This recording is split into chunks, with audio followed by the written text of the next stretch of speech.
What's going on, home groups? I hope that you guys are having a great week, that you're having a great semester in school and getting to meet together and hopefully finding that community that you have been longing for and growing in your relationship with Jesus at the very same time.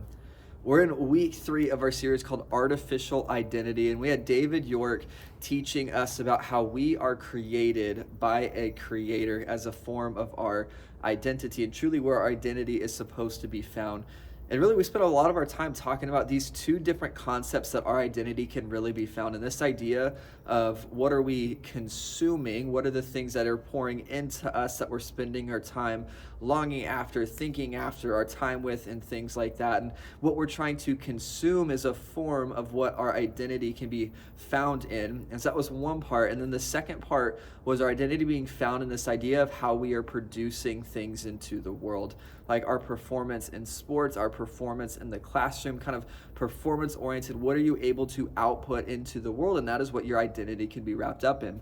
But what David walked us through on Sunday is how these things are that false artificial identity that, the world may be telling us that this is what's important, this is what defines you, this is where you can find your meaning and purpose in your life, that we ultimately know is not true. Because we read Genesis 1:27, it says, "For God created human beings in his image and in his likeness."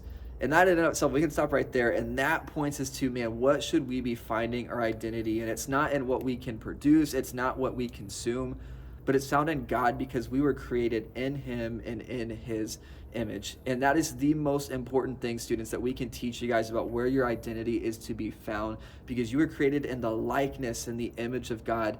And that's important to not only know, but to operate in as you live your life. And so I'm excited for us to keep diving deeper into this topic, the good things that come with us and the challenges that living with your identity found in Christ when the world is telling you to find your identity in everything but your spirituality and your faith and in Jesus. And so hope you guys have a great discussion today diving into the word, and can't wait to hear about how these conversations go.